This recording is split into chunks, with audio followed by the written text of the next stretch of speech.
আগামীকাল শুক্রবার জুমার দিন কোনো ব্যক্তি যদি এই ৬টি ইস্তিগফারের আমল করতে পারে, আল্লাহ রাব্বুল আলামিন তার জীবনের সব গুনাহগুলো ক্ষমা করে দেবেন। রব্বুল আলামিনের কাছে ক্ষমা চাইতে কি আমাদের লজ্জা হয়? প্রিয় দর্শক, লজ্জা কইরা কোনো লাভ নাই।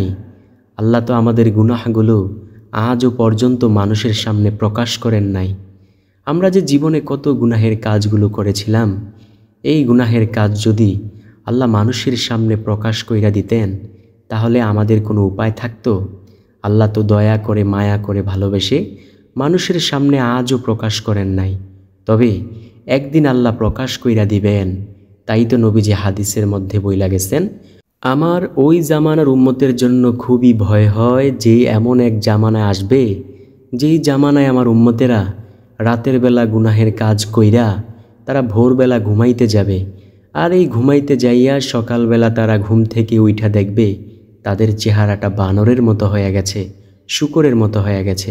প্রিয় দর্শক, আমরা সবাই জানি যে পূর্ববর্তী নবী রাসূলদের উম্মতেরা যদি গুনাহের কাজ করত, তাহলে তাদের চেহারা আল্লাহ পাল্টাইয়া দিতেন, হয়তোবা গাধার চেহারা করে দিতেন, শূকরের চেহারা করে দিতেন। কিন্তু ওই সময় তো মানুষগুলো চিহ্নিত করতে পারত যে এই ব্যক্তি এই গুনাহের কাজ করেছে। তো আমাদের সময়েও যদি এমন আল্লাহ কইরা দেন, তাহলে মানুষ কি ভাববে না যে আমরা এমন বড় গুনাহগার? তো আমরা চাই না গুনাহের জিন্দেগিতে থাকতে, আমরা চাই নেকির জিন্দেগিতে আস্তে আস্তে চলে আসতে। তো প্রিয় দর্শক, আগামীকাল শুক্রবার জুমার দিন এই ৬টি ইস্তিগফারের আমল করতে পারলে রব্বুল আলামিন আমাদেরকে এমন ফজিলতপূর্ণ জিন্দেগি দান করে দিলেও দিতে পারেন। তো আশা করছি আজকের ভিডিওটি আপনাদের জন্য খুবই উপকারে হবে। যদি ভিডিওটি ভালো লাগে তাহলে অবশ্যই চ্যানেলটাকে সাবস্ক্রাইব করে রাখবেন। তো চলুন আজকের ভিডিওর মূল আলোচনা শুরু করা যাক। তো ১ নম্বর ইস্তিগফার হলো, নবীজি সাল্লাল্লাহু আলাইহি ওয়াসাল্লাম বলেন, তোমরা বেশি বেশি পরিমাণে বলো আস্তাগফিরুল্লাহ, আস্তাগফিরুল্লাহ, আস্তাগফিরুল্লাহ।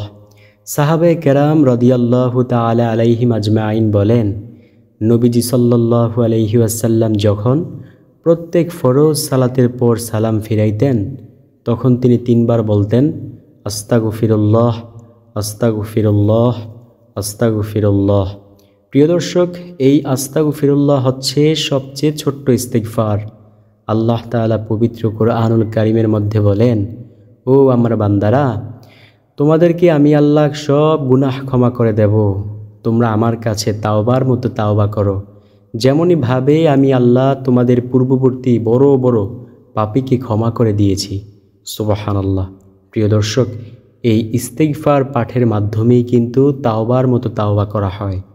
দেখেন, আল্লাহ রাব্বুল আলামিন বলেন, যেমনই ভাবে আমি পূর্ববর্তী বহু বড় বড় পাপীকে ক্ষমা করে দিয়েছি। তো একজন বড় পাপীর ঘটনা আপনাদেরকে শোনাইব, তারপর বলবো সেই 5টি ইস্তিগফারের কথা। হযরত মূসা আলাইহিস সালামের জামানায় একজন মারাত্মক নাফরমান গুনাহগার ছিল, যেই গুনাহগার 40 বছর ধরে নাফরমানি কাজ করে আসছিল। নবী মূসা আলাইহিস সালামের কাছে বনি ইসরায়েল গোত্রের মানুষেরা আইসা বলল, ও নবী মূসা, আপনি তো আল্লাহ তাআলার সাথে কথা বলেন, আপনি একটু আল্লাহর কাছে বইলেন তো, যাতে আমাদের এই বনি ইসরায়েল গোত্রের মধ্যে বৃষ্টি দান করেন। আমাদের এইখানে বৃষ্টির অভাবে আমাদের ফসলাদি, শস্য সম্পদ সব কিছু নষ্ট হয়ে যাচ্ছে। আপনি একটু বইলেন যাতে আল্লাহ বৃষ্টি দান করে। নবী মূসা আলাইহিস সালাম বনি ইসরায়েল গোত্রের মানুষদেরকে লইয়া একটি খোলা ময়দানে যাইয়া মহান মালিকের কাছে দোয়া করতে লাগলেন, ও আল্লাহ, এই বনি ইসরায়েল গোত্রের মধ্যে বৃষ্টি নেই, তুমি বৃষ্টি দান করো। আল্লাহ তাআলার সাথে সাথে নবী মূসা আলাইহিস সালামকে জানিয়ে দেন, ও নবী মূসা, তুমি যেই মজলিসের মধ্যে বইসা দোয়া করতেছো, ওই মজলিসের মধ্যে 40 বছরের একজন নাফরমান গুনাহগার রয়েছে। যতক্ষণ পর্যন্ত সেই মজলিসের মধ্যে বইসা থাকবে, আমি আল্লাহ দোয়াও কবুল করব না, বৃষ্টিও দান করব না। নবী মূসা আলাইহিস সালামের ছিল মেজাজ অত্যন্ত গরম। নবী মূসা আলাইহিস সালাম চিৎকার করে বললেন, কে আছো এমন নাফরমান যে এমন মারাত্মক গুনাহের কাজ করেছ, যেই গুনাহের কারণে আল্লাহ আমাদের দোয়া কবুল করছেন না? তুমি এই মজলিস থেকে উঠা যাও। যদি তুমি মজলিস থেকে না উঠো, তাহলে আমি আল্লাহর কাছ থেকে তোমার নাম আইনা তোমাকে আমি সবার সামনে লাঞ্ছনা দিব। নবী মূসা আলাইহিসসালামের কথা শুইনা ওই ব্যক্তি ভয় পেয়ে গেল। একটা কথা বলি, আমি কোন দিন কোন অন্যায় করেছি? আমি যদি চুরির কাজ করে থাকি তাহলে চুরির কথা উঠলে আমার মনের মধ্যে একটা ভয় জন্মাবে। ঠিক ওই ব্যক্তি 40 বছরের নাফরমান ব্যক্তি যখন মূসা আলাইহিসসালাম এমন কথা বলল, খুব ভয় পেয়ে গেল। সে এখন উঠতেও পারছে না, মানুষ বুঝে ফেলবে যে সে এমন গুনাহগার। আবার বইসেও থাকতে পারতেছে না, যদি মূসা আলাইহিসসালাম আল্লাহর কাছ থেকে নাম আইনা নাম ডাকে তখন তো মানুষ বুঝেই ফেলবে। তাই সে চক্ষু দুইটা নিচে দিল। চক্ষু দুইটা নিচে দিয়া মহান মালিকের কাছে বলতে লাগলো, ও আল্লাহ, দীর্ঘ 40টা বছর ধরে আমি এমন গুনাহের কাজ কইরা আসতেছি, এই গুনাহের খবর আমার মা জানে না, ভাই জানে না, কেউ জানে না। আল্লাহ, তুমি তো এতদিন পর্যন্ত এই গুনাহের কথা মানুষের সামনে প্রকাশ করো নাই, আজকে কেন তুমি এমন চেইতা গেলা? তুমি আল্লাহ আমাকে ক্ষমা করে দাও, আমি তাওবা করতেছি, আমি আর জীবনেও গুনাহের কাজ করব না।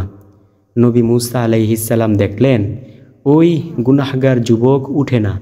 নবী মূসা আলাইহিসসালাম আবার আল্লাহকে বললেন, আল্লাহ, সে তো উঠতেছে না, এখন কি করব? আল্লাহ তাআলা বলেন, ও নবী মূসা, যদি না উঠে তাহলে আমি আল্লাহ বৃষ্টিও দেব না। নবী মূসা আলাইহিসসালাম আবার চিৎকার করে বললেন, কে আছো এমন গুনাহগার, উঠো, না হলে কিন্তু পরবর্তীতে কিন্তু অনেক কষ্ট পেতে হবে তোমাকে। নবী মূসা আলাইহিসসালামের কথা শুনিয়া সে তাওবা করতে লাগলো। নবী মূসা আলাইহিসসালাম দেখলেন তার জমিনের উপরের আকাশটা মেঘাচ্ছন্ন হয়ে গেল। কিছুক্ষণের মধ্যে বৃষ্টি পড়া শুরু হয়ে গেল। নবী মূসা আলাইহিসসালাম আল্লাহকে বললেন, আল্লাহ, আপনি এমন কাজই কইরেন, আপনি তো বললেন যে ওই গুনাহগার না উঠলে আপনি বৃষ্টি দেবেন না, আবার কেন আপনি বৃষ্টি দান করলেন? আল্লাহ বলেন, ও নবী মূসা, শোনো, আমি যেই গুনাহগার যুবকের কথা বলিয়া বলেছিলাম বৃষ্টি দেব না, আমি তার কারণেই আজকে বৃষ্টি দিয়ে দিয়েছি। নবী মূসা আলাইহিসসালাম বলেন, আল্লাহ, বুঝতে পারলাম না কি কারণ? আল্লাহ তাআলা বলেন, ও নবী মূসা, যখন তুমি ওই গুনাহগার যুবককে ভয় দেখিয়েছিলে যে তুমি তাকে সবার সামনে বেইজ্জতি করবে, তখন সে আমি মহান মালিকের কাছে চক্ষু দুইটা নিচে দিয়া এমনভাবে কান্নাকাটি শুরু করেছিল, আমি আল্লাহর এক নাম রহমান, এক নাম রহিম। আমি আল্লাহ তো বলেই দিয়েছি, কেউ যদি চোখের পানি ফেলিয়া আমি মহান মালিকের কাছে গুনাহের জন্য ক্ষমা চায়, আমি আল্লাহর সাথে সাথে তার সব গুনাহ ক্ষমা করে দেই। ও নবী মূসা, আমি তার জীবনের সব গুনাহ ক্ষমা করে দিয়েছি, তাই তোমাদের এই জমিনের মধ্যে বৃষ্টি দান করে দিলাম। সুবহানাল্লাহ। দেখেন প্রিয় দর্শক, একটু চোখের পানির কারণে আল্লাহর এত মায়া হয়, যে মায়ার কারণে 40 বছরের নাফরমান যুবককেও আল্লাহ ক্ষমা করে দিয়েছেন। তো আপনি আমি যদি কান্না করে মহান মালিকের কাছে গুনাহের জন্য ক্ষমা চাই, আল্লাহ কি গুনাহ ক্ষমা করবেন না? মূসা আলাইহিসসালাম একদিন একটি পথ দিয়ে যাচ্ছেন। পথ দিয়ে যাওয়ার সময় তিনি শুনতে পান একটি পাথরের মধ্য থেকে কান্নার আওয়াজ আসছে।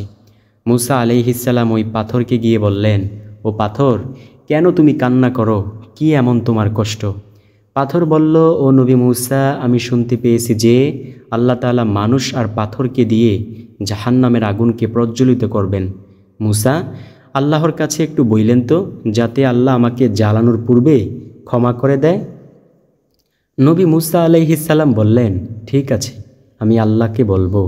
নবী মূসা আলাইহিসসালাম আল্লাহর কাছে গিয়ে বললেন, আল্লাহ, ওই পাথর তোমার কাছে ক্ষমা চেয়েছে, সে অনেক কান্না করতেছে, তাকে বলেছে তুমি মাফ করে দিতে। আল্লাহ বলেন, ওই মূসা, শোনো, তুমি ওই পাথরকে সুসংবাদ জানিয়ে দিও, আমি আল্লাহ ওই পাথরকে ক্ষমা করে দিয়েছি। নবী মূসা আলাইহিসসালাম ওই পথ দিয়ে যাচ্ছেন। নবী মূসা আলাইহিসসালাম ওই পাথরকে সুসংবাদ দিলেন, ও পাথর, আর কান্না করিও না, তোমার কান্না আল্লাহ পছন্দ করেছেন, এই কান্নার কারণে আল্লাহ তোমাকে ক্ষমা করে দিয়েছেন। নবী মূসা আলাইহিসসালাম চলে গেলেন। কিছুদিন পর আবার ওই পথ দিয়ে যাচ্ছেন। এইবার দেখলেন ওই পাথরের মধ্য থেকে আরও বেশি বেশি কান্নার আওয়াজ আসছে। নবী মূসা আলাইহিসসালাম সেই পাথরকে গিয়ে বললেন, ও পাথর, কিছুদিন পূর্বেই তো তোমাকে সুসংবাদ জানাইয়া দিল আল্লাহ তাআলা তোমাকে ক্ষমা করে দিয়েছে, আবার কেন তুমি কান্না করো? ওই পাথরের মধ্য থেকে আওয়াজ আসলো, ও নবী মূসা, যেই কান্নার কারণে আল্লাহ আমাকে পছন্দ করেছেন, আমার বুঝতে বাকি নাই কান্নাকে আল্লাহ অনেক বেশি পছন্দ করেন। আমার দায়িত্ব হলো আল্লাহ তাআলা যেই জিনিসটাকে অতিমাত্রায় পছন্দ করেন সেই জিনিসটা বেশি বেশি পরিমাণে করা। তাই আমি আজকে বেশি বেশি পরিমাণে কান্না করতেছি। নবীজি সাল্লাল্লাহু আলাইহি ওয়াসাল্লাম বলেন, তোমরা কান্না করো, যদি কান্না নাও আসে তারপরেও কান্নার বাহানা করো, তাতেও তোমরা সওয়াব পাওয়া যাইবে। সুবহানাল্লাহ, আল্লাহু আকবার। হাশরের ময়দানে যখন গোটা জাহান্নামকে ফেরেশতারা লক্ষ লক্ষ শিকল দ্বারা ধরে রাখতে পারবে না, ফেরেশতাদেরকে লইয়াই জাহান্নাম দৌড়ে চলে আসবে, তখন আল্লাহ তাআলা ফেরেশতাদেরকে বলবেন, এই ফেরেশতারা, এই নাও একটু পানি, এই পানিটুকু জাহান্নামের গায়ে ছিটিয়ে দাও। জাহান্নামের গায়ে ছিটিয়ে দেওয়ার মাত্রই জাহান্নাম দ্রুত দৌড়িয়ে পিছনে চলে যাবে, ভয় পেয়ে যাবে। ফেরেশতারা বলবে, আল্লাহ, জাহান্নামকে আমরা লক্ষ লক্ষ ফেরেশতারা লক্ষ শিকল দ্বারাও ধরে রাখতে পারলাম না, আর আপনি কি এমন পানি দিলেন যেই পানির কারণে জাহান্নাম দ্রুত পেছনে দৌড়ে চলে গেল? আল্লাহ বলেন, ও ফেরেশতারা, এই পানিটুকু দামি একটি পানি। দুনিয়াতে আমার গুনাহগার বান্দারা আমি আল্লাহর আযাবের ভয়ে কান্না করেছিল না, ওই চোখের পানিগুলো আমি আল্লাহ বৃথা যাইতে দেই নাই। আমি আল্লাহ এই চোখের পানিগুলোকে জমা কইরা চোখের পানিগুলোকে রেখেছি, আজকে চোখের পানিগুলো দিয়ে গোটা জাহান্নামকে ভয় দেখিয়ে ফেলেছি। সুবহানাল্লাহ। প্রিয় দর্শক, এক ফোঁটা চোখের পানি পারে আপনাকে জাহান্নামী থেকে জান্নাতি বানিয়ে দিতে। তো নবীজি সাল্লাল্লাহু আলাইহি ওয়াসাল্লাম বলেন, দ্বিতীয় নাম্বার ইস্তেগফার হলো সাইয়্যিদুল ইস্তেগফার। নবীজি বলেন, মানুষ মৃত্যুবরণ করে দুইটা সময়ে, হয়তো দিনে মরে নয়তো রাতে মরে। কোনো ব্যক্তি যদি সকালবেলা একবার সাইয়্যিদুল ইস্তেগফার পাঠ করে, সে যদি সন্ধ্যা হওয়ার আগেই মারা যায় তবে সে জান্নাতি হয়। নবীজি আরও বলেন, কোনো ব্যক্তি যদি সন্ধ্যাবেলা একবার সাইয়্যিদুল ইস্তেগফার পাঠ করে, সে যদি সকাল হওয়ার আগেই মারা যায় তবে সেও জান্নাতি হয়। সুবহানাল্লাহ। প্রিয় দর্শক, সাইয়্যিদুল ইস্তেগফার হলো, আল্লাহুম্মা আনতা রাব্বি লা ইলাহা ইল্লা আনতা খালাকতানি ওয়া আনা আবদুকা ওয়া আনা আলা আহদিকা ওয়া ওয়াদিকা মাস্তাতাতু আউযু বিকা মিন শাররি মা সানাতু আবগু লাকা বিনি'মাতিকা আলাইয়া ওয়া আবগু লাকা বিযামবি ফাগফিরলি ফাইন্নাহু লা ইয়াগফিরুয যুনুবা ইল্লা আনতা। নবীজি বলেন, কোনো ব্যক্তি যদি সকালবেলা একবার সাইয়্যিদুল ইস্তেগফার পাঠ করে, সে যদি সন্ধ্যা হওয়ার আগেই মারা যায় তবে সে জান্নাতি হবে। আবার কোনো ব্যক্তি যদি সন্ধ্যাবেলা একবার সাইয়্যিদুল ইস্তেগফার পাঠ করে, সে যদি সকাল হওয়ার আগেই মারা যায় তবে সে জান্নাতি হবে। সুবহানাল্লাহ, আল্লাহু আকবার। তাই প্রিয় দর্শক, আজকের পর থেকে বেশি বেশি পরিমাণে সাইয়্যিদুল ইস্তেগফার পাঠ করার চেষ্টা করব। তৃতীয় নাম্বার যে ইস্তেগফার, সেটা হলো রব্বি গিফিরলি, রব্বি গিফিরলি, রব্বি গিফিরলি। এর অর্থ, হে আল্লাহ, আমাকে ক্ষমা করো, আমাকে ক্ষমা করো, আমাকে ক্ষমা করো। নবীজি সাল্লাল্লাহু আলাইহি ওয়াসাল্লাম বলেন, আমার কোনো উম্মত যদি গুনাহের ভয় করিয়া সে যদি খাঁটিভাবে তাওবার মতো তাওবা করতে পারে, আল্লাহ তার জীবনের সব গুনাহ ক্ষমা করে দেয়। শুধু গুনাই ক্ষমা করেন না, পেছনে যে যত বছর গুনাহের কাজগুলো করেছিল তত বছরের নেক তার আমলনামায় যোগ করে দেয়। সুবহানাল্লাহ, আল্লাহু আকবার। তাই আমরা বেশি বেশি পরিমাণে বলবো, রব্বি গিফিরলি, রব্বি গিফিরলি, রব্বি গিফিরলি। চতুর্থ নাম্বার ইস্তেগফার হলো, রব্বানা যালামনা আনফুসানা ওয়া ইল্লাম তাগফির লানা ওয়া তারহামনা লানাকুনান্না মিনাল খাসিরিন। হযরত আদম আলাইহিস সালাম ও আম্মাজান হাওয়া আলাইহিস সালাম যখন জান্নাতি ফল খেয়ে ভুল করে বসলেন, তখন আল্লাহ তাদেরকে জান্নাত থেকে দুনিয়াতে পাঠাইয়া দিলেন, একজনকে পৃথিবীর এই মাথায় আর একজনকে পৃথিবীর ওই মাথায়। এই দুইজনকে পাঠিয়ে দিলেন, কারো সাথে কারো দেখা নাই। দীর্ঘ 350 বছর তারা অঝোর ধারায় কান্নাকাটি করল, আল্লাহ তাদেরকে ক্ষমা করেন না। তারা কিন্তু বেশি বেশি পরিমাণে বলেছিল, রব্বানা যালামনা আনফুসানা ওয়া ইল্লাম তাগফির লানা ওয়া তারহামনা লানাকুনান্না মিনাল খাসিরিন। দীর্ঘ 350 বছর কান্নাকাটি করার পর তারা আরশের নিচে, খুঁটির নিচে একটি নাম দেখল, অর্থাৎ নবীজি সাল্লাল্লাহু আলাইহি ওয়াসাল্লামের নাম দেখল, কালিমা লেখা দেখল, লা ইলাহা ইল্লাল্লাহ মুহাম্মাদুর রাসূলুল্লাহ সাল্লাল্লাহু আলাইহি ওয়াসাল্লাম। হযরত আদম আলাইহিস সালাম এই নবীজির নামের উসিলায় ক্ষমা চেয়েছেন, আল্লাহ সাথে সাথেই ক্ষমা করে দিয়েছেন। তো প্রিয় দর্শক, সেই ইস্তিগফারটিকে আল্লাহ তাআলা এতটাই পছন্দ করেছেন যে আল্লাহ পবিত্র কোরআনুল কারীমের একটি আয়াত হিসেবে দিয়ে দিয়েছেন।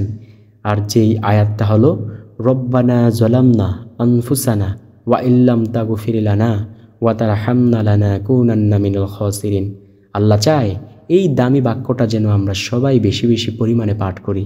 তাই আল্লাহ এই ইস্তিগফার সম্পর্কিত বাক্যটিকে আমাদের মাঝে দিয়ে দিয়েছেন। আল্লাহ বলেন, বেশি বেশি ইস্তিগফার করো, তাহলে তোমাদের রিজিক আমি বর্ধিত করে দেব এবং তোমাদেরকে ধন সম্পদ দান করব, নেককার সুসন্তান দিয়ে তোমাদেরকে সাহায্য করব, গুনাহগুলো অনবরত ক্ষমা করতে থাকব। যদি তোমার এই ইস্তিগফার কইরা যদি গুনাহ ক্ষমা করাইয়া কবরের জিন্দেগিতে যাইতে পারো, তোমাদের জবানের মধ্যে কালিমা জারি করিয়া দেব। সুবহানাল্লাহ, আল্লাহু আকবার। প্রশ্ন করি, কালিমা যে ব্যক্তির জবানে জারি হবে সে ব্যক্তি কি জান্নাতি হবে না? অবশ্যই জান্নাতি হবে ইনশাআল্লাহ। প্রিয় দর্শক, তারপরের যে ইস্তিগফারের কথা বলবো সেই ইস্তিগফারটি হলো রব্বিগফিরলি ওয়া আতুবু আলাইয়া ইন্নাকা আনতাত তাওয়াবুর রহিম।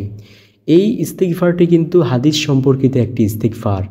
কেউ যদি বেশি বেশি পরিমাণে পাঠ করতে পারে, নবীজি সাল্লাল্লাহু আলাইহি ওয়াসাল্লাম বলেন, বেশি বেশি ইস্তিগফার করলে তোমাদের সব বিপদ আপদ আল্লাহ দূর করে দেবেন, তোমাদের শরীরের মধ্যে ঈমানের নূর দান করবেন, গায়বী খাজানা থেকে আল্লাহ সাহায্য করবেন, তোমাদের রিজিক বর্ধিত করে দেবেন, ফসলাদিতে বরকত দান করে দেবেন।